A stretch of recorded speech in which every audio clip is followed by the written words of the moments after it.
Shanda Tanzoni lodged a complaint to the RCMP last November. She'd been looking into the alleged assault of her late brother, Chris Hawkins, and she felt the information she received from officers wasn't adding up.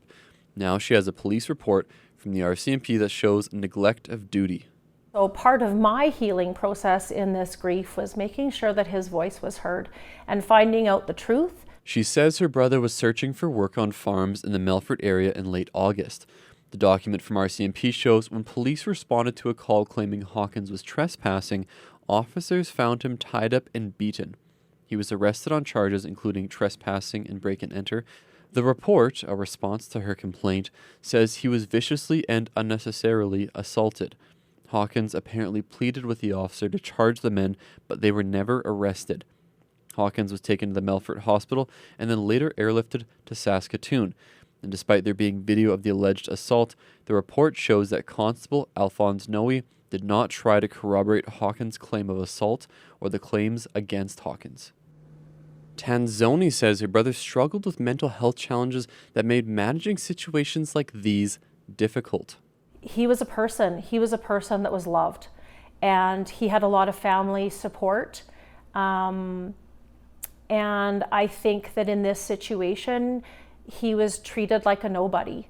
He was treated like his life didn't matter, and that's hard.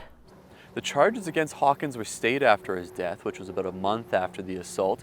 An autopsy report says he died of pre-existing health conditions, and there was no evidence to suggest that trauma contributed to it.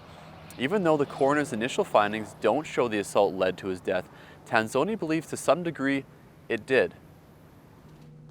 Tanzoni was determined to investigate what happened on the farm that day. She says she obtained a video from a tipster.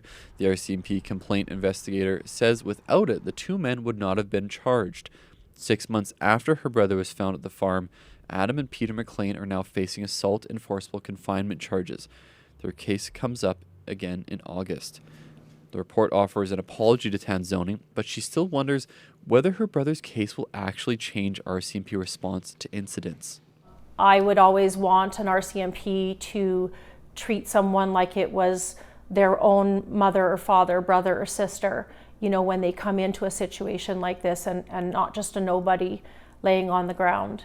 When Constable Noe returns from an extended leave, he's set to undergo additional training.